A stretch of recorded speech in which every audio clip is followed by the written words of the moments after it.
Much like a single thought can create a ripple in our lives, our mind has the power to shape our entire world. Welcome back. My name is Linda and I'm here to sprinkle a little bit of magic onto your lives. In the previous video, we talked about the importance of a mindset makeover, removing old limiting beliefs that are no longer serving you and creating the proper environment in your mind for the powerful, empowering thoughts you want to have that will get you where you want to go and that will get the results that you want in your life. And I gave you 3 easy hacks to start your mindset makeover. Mirror talk, which is looking at yourself in the mirror every day and asking yourself what kind of day you want to have that day and just letting yourself go, affirming everything great that will happen. The second one, post-it affirmations, just writing positive affirmations on sticky notes and placing them everywhere in your house, in your office, in your car, where you can see them and read them every day, reprogramming your mind. And finally, gratitude alarms, setting up your alarms in your phone several times a day, and when they go off, give yourself 2 or 3 minutes to write 3 things that you're grateful for today. We humans have around 40 to 60,000 thoughts every day. That is a lot of thoughts. And they're not all just individual separate thoughts. Most of our thinking is done in patterns. So today we're going to dive deep into the water of thought patterns and we're going to smooth out the waves of distortion that can cloud our judgment and our well-being. Have you ever watched a soap opera? Back when I was a child and when I was young, I used to watch many soap operas.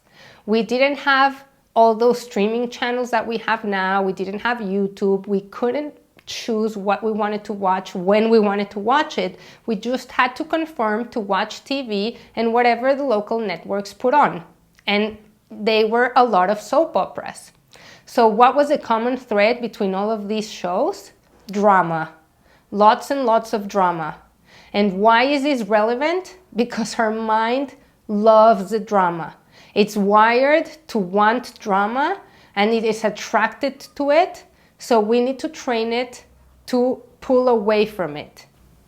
You see, sometimes our minds tell us stories that aren't true. We fall into these thinking traps, little snares that twist our reality.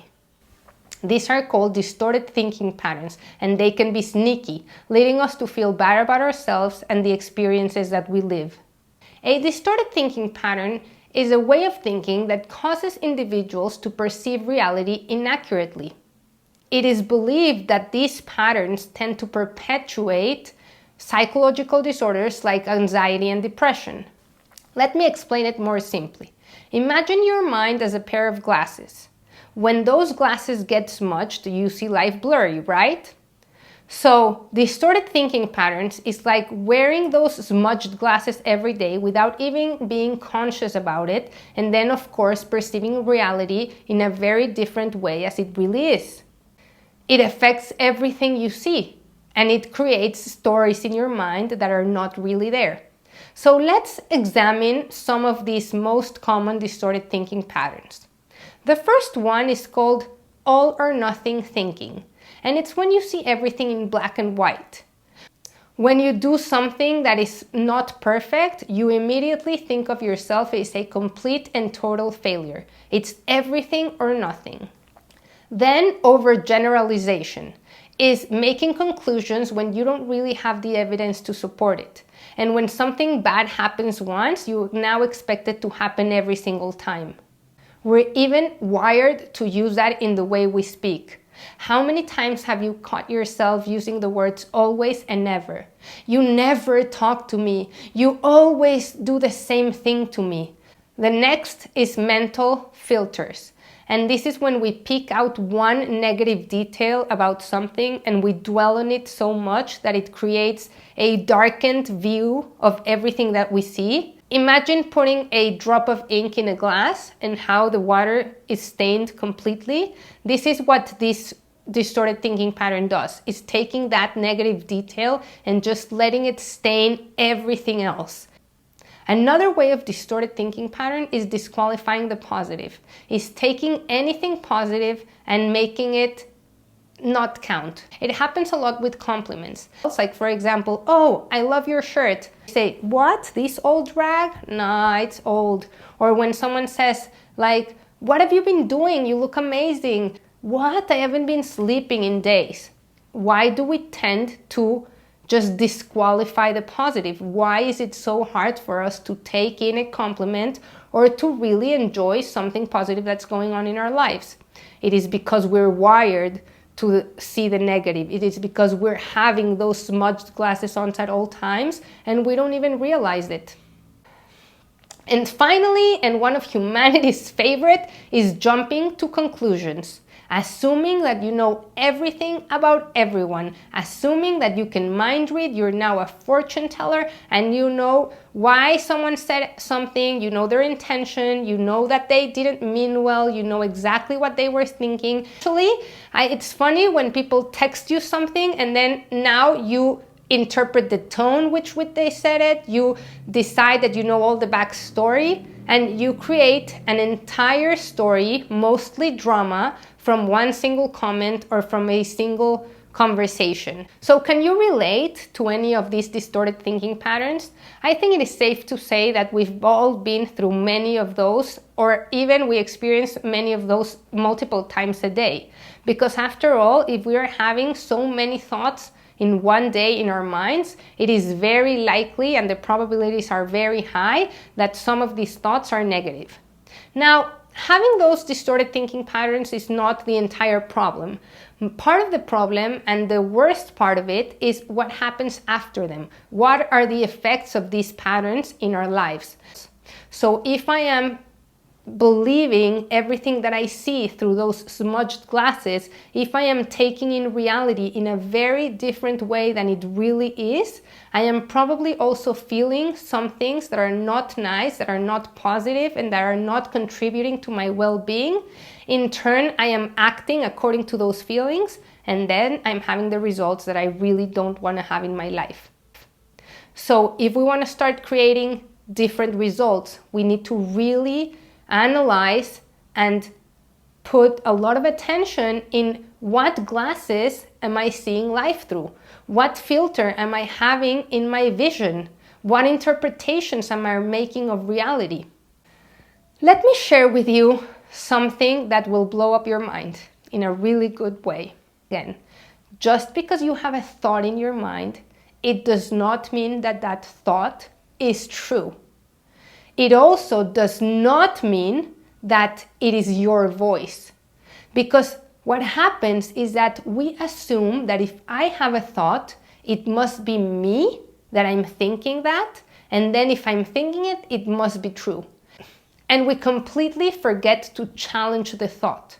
So a great practice is to start challenging thoughts.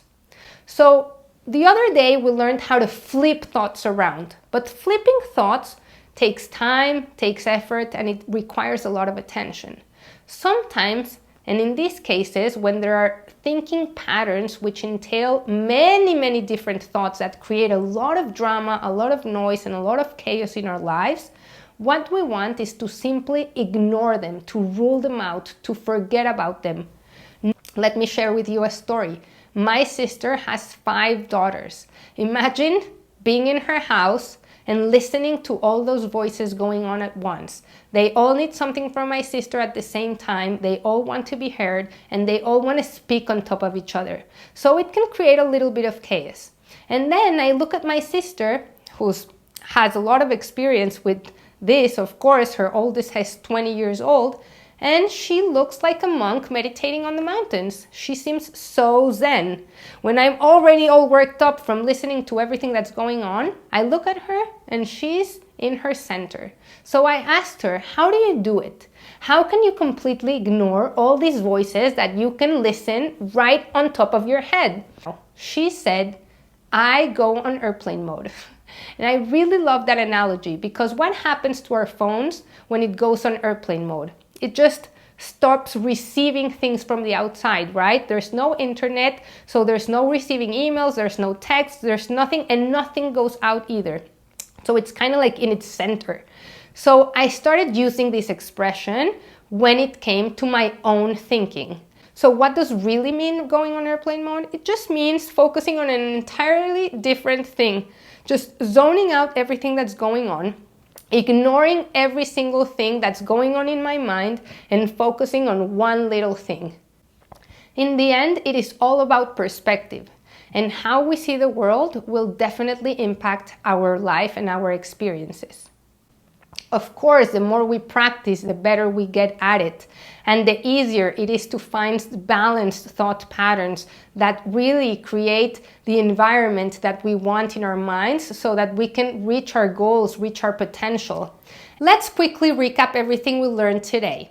We learned about distorted thinking patterns and how they are like wearing a pair of smudged glasses that do not allow you to see reality accurately. And we identified 5 forms of patterns: the all or nothing thinking, overgeneralization, mental filters, disqualifying the positive, and jumping to conclusions. And finally, the most important thing I shared with you today is that just because you have a thought in your mind, it does not make it true, and you definitely do not have to believe or listen to it. And if you click on the next video, I'm going to show you and I'm going to share with you more tips on how to create that balanced thought pattern that we all deserve.